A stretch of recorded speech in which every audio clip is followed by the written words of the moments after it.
Estamos de volta com o Esporte UESB com um bloco recheado de Brasileirão. É Série D, Série B e Série E. Começando pela Série A, com a emoção no rádio. E, sinceramente, este narrador do rádio que a Ingrid escolheu hoje é o que mais me emociona e ele é o mais maluco de todos. Pedro Ernesto de Nardini, da Rádio Gaúcha, ele arrebenta nas narrações de Grêmio e de Internacional. E ontem o Internacional passeou em campo e no terceiro gol foi um golaço do Fabrício, narrado no rádio por Pedro Ernesto de Nardini. Emoção no rádio. Encosta acima do teto, ele levanta na boca do gol para a testa do meio e a zaga para Renato, para a perna esquerda, botou de coro.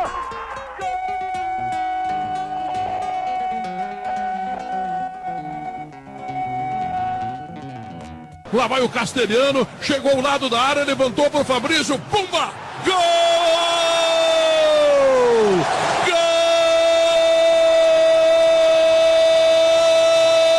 Fabrício! Golaço, golaço, golaço. Que beleza, que pintura. É para Beira-Rio, remodelado. É para tarde de sol. Encosta acima do teto, ele levanta na boca do gol para a testa do meio e a zaga para Renato, para a perna esquerda, botou de coro.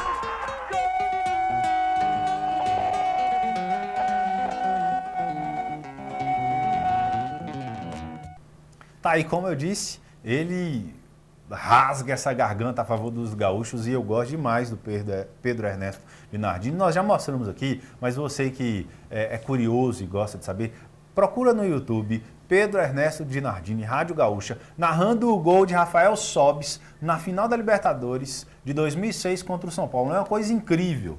Ele narrando o gol de Gabiru, do Internacional, na final do Mundial contra o Barcelona, é um negócio de arrepiar. O cara é muito bom, gosto demais desse quadro, emoção no rádio. Quem não gostou muito do resultado do final de semana, afinal de contas, empatar dentro de casa, não é lá essas coisas, foi a vitória da Conquista. Verdade, verdade. Vamos dar uma olhadinha? Vamos sim, vamos acompanhar agora a matéria aqui do jogo de ontem, que foi lá no Lomantão. De ontem não, né, gente? Foi sábado o jogo. Um para o Vitória da Conquista e um para o Ipatinga. Assim terminou o primeiro jogo da Série D do Campeonato Brasileiro. Mas os torcedores não ficaram muito contentes com o desenvolvimento do Alviverde. Era para estar uns 3-0 se continuasse no mesmo volume de jogo. O gol do Bode veio logo no início do jogo, aos 2 minutos do primeiro tempo.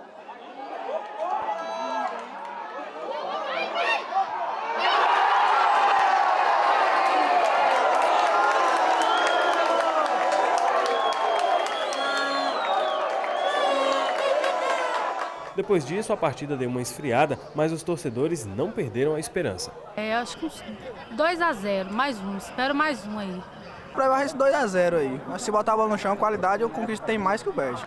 E quem fez a torcida do Conquista vibrar foi o jogador Dionísio, camisa 18. Ele não esperava estar em campo, mas entrou e foi o destaque da partida. Foi logo que não esperava, metade primeira. Deus abençoe, eu entrei. Pude dar conta do recado. Mas apesar da esperança da torcida alviverde, o gol do Ipatinga tardou, mas saiu. Aos 29 minutos do segundo tempo, o placar deixou o time visitante bem satisfeito.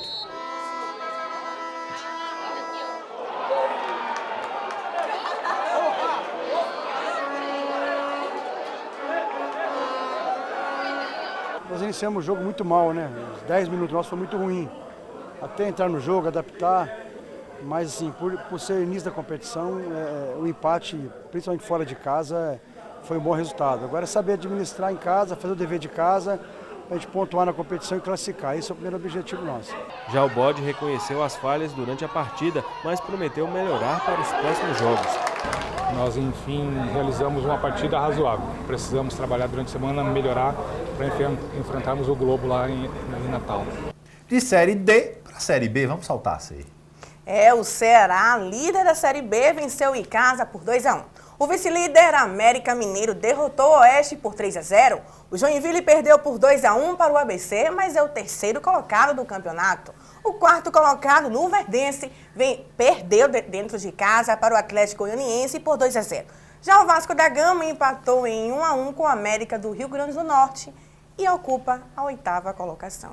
Samara Dias falando isso com um pouquinho de tristeza aí. Com certeza. Podia ter vencido o jogo. No finalzinho do jogo, o Fernando Henrique, que é o goleiro do América de Natal, fez uma defesa extraordinária. Poderia ter vencido o jogo o Vasco da Gama, mas graças ao goleiro do América, isso não aconteceu. O destaque fica pelo Luverdense, time lá de Mato Grosso do Sul, que pode se classificar para a Série A, que seria um grande feito, né? E seria um aproveitamento daquela Arena Pantanal, que foi feita para a Copa do Mundo, que vai ficar lá jogada se não tiver ninguém para jogar. Então, se o Luverdense vir a disputar a Série A do Campeonato Brasileiro, vai ser a salvação. A gente vai poder ter um elefante branco a menos da Copa do Mundo. Olha que coisa massa, né? Uma pena que isso não acontece lá em Manaus também, lá em Brasília também, lá no Rio Grande do Norte também. Mas esse é assunto para uma próxima etapa. O Ceará se classificando, nós vamos ter aí o estádio de Fortaleza, né, de novo na Série A, e tomara que isso aconteça. Vamos agora para a Série A do Campeonato Brasileiro, e eu sei, meu amigo flamenguista, que isso vai doer, mas vamos ver os resultados e a classificação do final de semana. Põe na tela.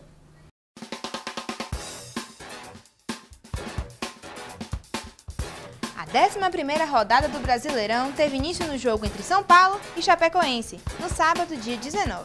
O Verdão se saiu melhor e venceu o tricolor paulista pelo placar de 1-0. Ainda no sábado, Bahia e Atlético Mineiro empataram em 1-1, o Grêmio ganhou do Figueirense por 1-0 e o Botafogo ganhou do Coritiba, também pelo placar de 1-0. No domingo, o líder Cruzeiro venceu o Palmeiras por 2-1. Corinthians e Vitória empataram em 0-0, assim como Goiás e Sport. O Fluminense venceu o Santos pelo placar de 1-0 e o Atlético Paranaense venceu o Criciúma por 2-0. A goleada da rodada ficou por conta do Internacional, que fez 4 gols em cima do Lanterna Flamengo no Beira-Rio. E a classificação após a 11ª rodada ficou assim. Em primeiro lugar está o Cruzeiro, com 25 pontos. Em segundo, o Corinthians, com 20 pontos. Empatados com 19 pontos estão Fluminense, Atlético Paranaense, Internacional, São Paulo e Grêmio. Em 8º lugar está o Sport, seguido de Santos, Goiás, Atlético Mineiro, Palmeiras e Botafogo. Criciúma, Chapecoense e Bahia são os 3 últimos times antes da zona do rebaixamento. Vitória, com 8 pontos, lidera o Z4, seguido por Figueirense, Coritiba e o Flamengo, todos com 7 pontos. Tá aí o Campeonato Brasileiro, que tem os baianos ali. Um é o primeiro da zona de rebaixamento e o outro é o primeiro fora da zona de rebaixamento. O Bahia está fora da zona de rebaixamento e o Vitória dentro. Tem que acordar os dois times baianos. Tem que ter alguma reação. Estou apostando nas próximas rodadas que isso aconteça, que isso possa acontecer com os nossos dois times e que eles saiam dessa situação de risco. Os dois começaram o campeonato muito bem. O Bahia começou o campeonato muito bem. Eu sei que é muito longe, né? Nós temos uma Copa do Mundo no meio. Lá nas primeiras rodadas, antes desses 40 dias aí parados, nós tivemos um Bahia muito bom no início do campeonato. Porém, a coisa desandou. E o Vitória também tem que acordar. Lá na frente, temos um Cruzeiro que, apesar de jogar mal os últimos 2 jogos, venceu. Não convenceu, mas abriu 5 pontos e já respira aliviado na liderança do Campeonato Brasileiro. E isso, sinceramente, me incomoda muito, você sabe muito bem por quê. O Corinthians não conseguiu sair do 0-0 num jogo horrível, talvez o pior jogo do Campeonato Brasileiro deste ano, entre Vitória e Corinthians. Jogo horrível, o 0-0 de ontem. O Fluminense vem logo atrás, golaço do Conca. Golaço, gol de craque. E vem chegando Grêmio, Goiás e outros tantos times que estão ali à caçada dessa liderança do Cruzeiro, que já está abrindo bem. Mas claro, por que não podemos deixar de falar do grande destaque do Campeonato Brasileiro, e ele é destaque sempre, doa a quem doer. Flamengo, Clube de Regatas do Flamengo, último colocado, e a história do incaível começa a ficar um pouquinho complicada. O Flamengo tem que arrumar a casa, o Ney Franco não vai embora, já declarou que não vai pedir demissão, e não vai pedir demissão mesmo, saiu do Vitória para ir para o Flamengo e ainda vai aguentar um pouquinho, não sei se vão aguentar com ele, mas o Ney Franco não pede demissão por agora. Tem um time sofrível, o Flamengo. Ontem foi uma coisa, o Chicão, o que é aquilo? Aquele pênalti, aquele carrinho, aquela loucura que ele fez na área. Tá muito desequilibrado o Flamengo. E desequilibrada a torcida do Flamengo que agrediu o André Santos. O time é ruim, mas não podemos partir para a ignorância. O time tem que reagir em campo e você, torcedor, tem que fazer sua parte em torcer. Vida que segue, são só 12 rodadas do Campeonato Brasileiro, ainda temos muita coisa por vir. Samara Dias, o que não tem mais por vir é o nosso programa que acabou aqui. Isso, chegamos ao fim de mais uma edição do Esporte UESB. Vamos agora para os nossos abraços, né, Alvinho? Abraço para... Que hoje vai ser especialíssimo para o meu querido Yuri Aquilino. Um beijo bem especial para você, irmã tá? da nossa produtora Ingrid Aquilino.